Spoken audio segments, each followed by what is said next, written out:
Hello there guys, it's Michael here, and about 12 months ago I formally launched my YouTube channel, and the first video that I did that really took off was my Learn the Fretboard Fast video, which was an 18-minute in-depth deep dive on how you can memorize the fretboard. So today I'm going to revisit that topic because it's one of the most important topics that guitar players of all levels should become familiar with, because if you don't know the fretboard, then you're only really guessing at what you're doing or mimicking things like a parrot. Parrots mimic, but they don't talk. I want to teach you how to understand this wonderful instrument so that you can understand what you're doing and make sense of what's going on. Now, my little challenge for myself is to give you my best fretboard exercises in a 5 to 10 minute video as opposed to the big long 18-minute video. So I'm going to talk extra fast. If at any point you don't understand what I'm saying, just pause it and go back. But I'm going to give you my super duper best exercises and apply these for 5 minutes a couple of times a week in your practice routine. And in a maximum of 6 weeks, you are going to understand the entire fretboard. So the first thing that you need to know when it comes to memorizing the fretboard, and it's going to tie into exercise 1, is the musical alphabet. 3 rules here, which I'm about to explain, will allow you to understand the entire fretboard and make sense of any string in any tuning.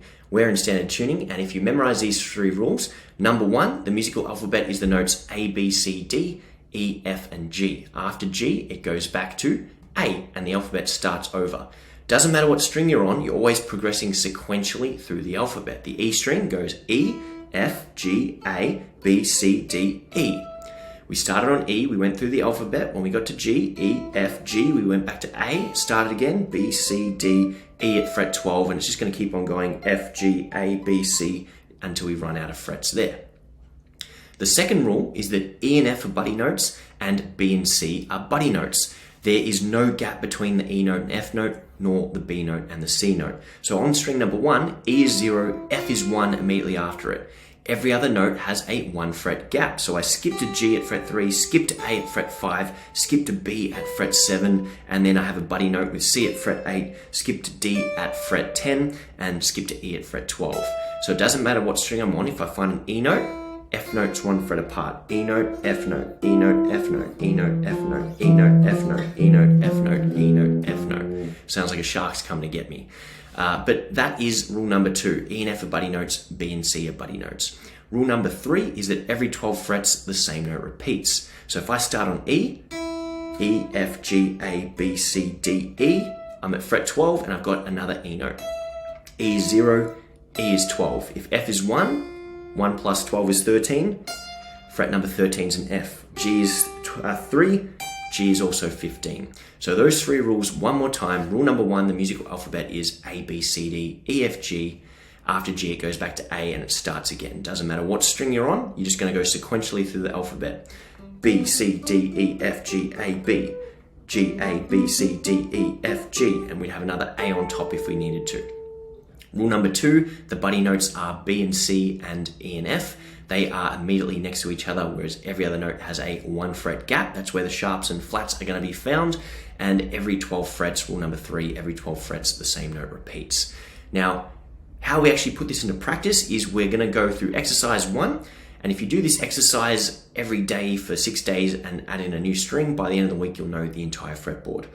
Let's say we're going to go and memorize string number 6. What we're going to be doing is going sequentially through the musical alphabet between 0 and 12, saying the notes out loud. So I say E is 0, F is 1, G is 3, A is 5, B is 7, C is 8, D is 10, and E is 12. So basically that's what I do is I pick out 1 string and I do that 3 times forwards, and with the commentary in those rules, E is 0, buddy note, F at fret 1, skip to G at fret 3, skip to A at fret 5, skip to B at fret 7, buddy note C at fret 8, skip to D at fret 10, skip to E at fret 12, E was 0, E is 12. That's rule number 3, we did everything correctly. So you want to go 3 times forwards, and once you've done it 3 times forwards, you do it backwards 3 times. This is going to be hard if you're not used to saying the alphabet backwards. E is 12, D is 10, C is 8, B is 7, A is 5, G is 3, F is 1, E is 0. So the first exercise, you go to string number 6, you go 3 times forwards and 3 times backwards.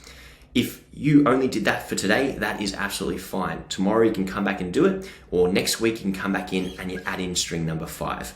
If you really want to get the fretboard nailed in a short period of time, just do every string in every practice session. So moving on to string number 5, you would say A is 0, B is 2, C is 3, D is 5, E is 7, F is 8, G is 3, A is 12. You do it 3 times forwards and then you go backwards as well. Now, some of you at this point might be going, oh, Michael, why don't you say the sharps or say the flats and go E, F, F sharp, G, G sharp, A, etc. Now, the reason I don't like that approach is because, one, you're reliant on a starting point and counting your way all the way up. So you're not actually learning the fretboard, you're just following a route from one and counting, essentially. It's not going to help with the memorization.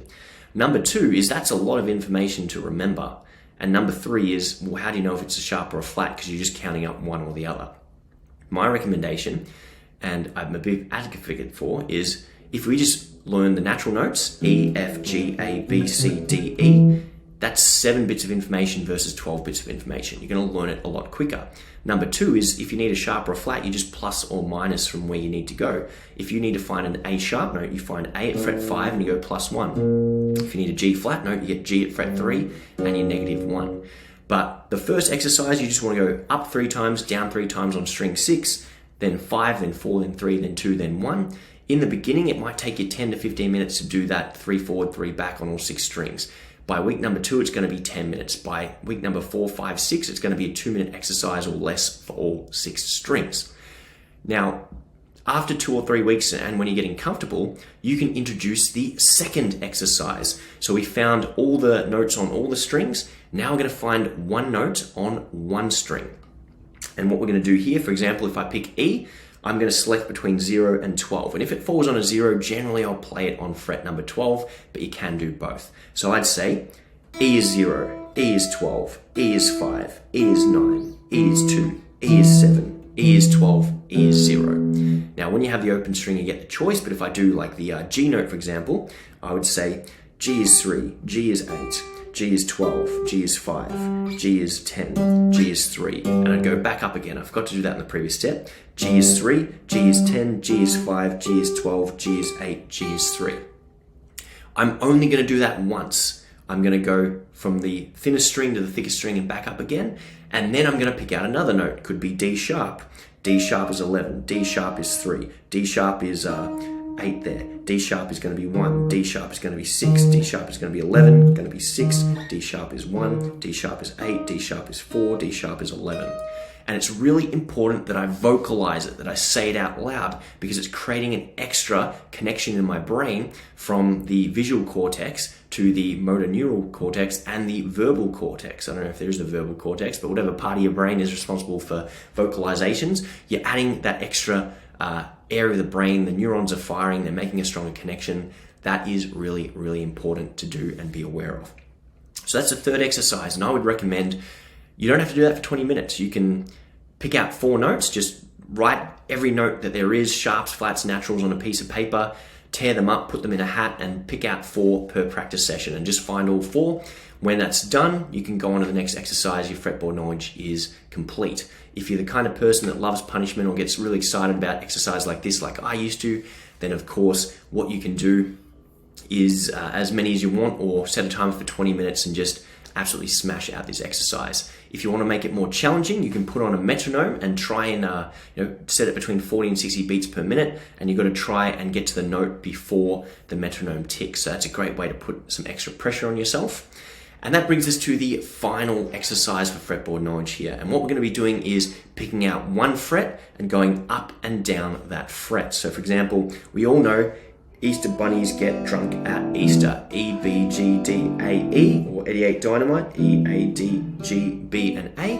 But we rarely focus on other frets. So for example, if we go to fret 5, we've got an A, we've got a D, we've got a G, we've got a C, we've got an E, and we've got another A on top. So you want to go down and then up. A to D to G to C to E to A to E to C to G to D to A. If I go up 2 frets, I've got myself a B note, then I've got an E note, then I've got a Now I'm testing my knowledge here. I've got my A, I've got my D, I've got my F sharp, and I've got my B. Back to F sharp, back to D, back to A, back to the E there, and I've got the B on top. So what we want to do is pick out, again, 3 frets, write numbers 1 to 12 and pull them out, and then go through them. I would say if you start with a sharp, call the other one sharp. If you start with a flat, so if I went B and then E and then A and then D and then G flat, I would keep on calling it G flat, or if there were more flats to come, I would continue to call them by the flat. But anyway, guys, that is a super duper condensed version of how you can learn the fretboard fast. They're my 3 best exercises. People normally pay hundreds of dollars to learn how to get those with me in-person lessons here at Melbourne Guitar Academy. You get them absolutely free on YouTube. So if you found this helpful, please like and subscribe. And if you've got any more ideas for lessons or things you want to know about, comment below and I'll do a video for it. Thank you so much.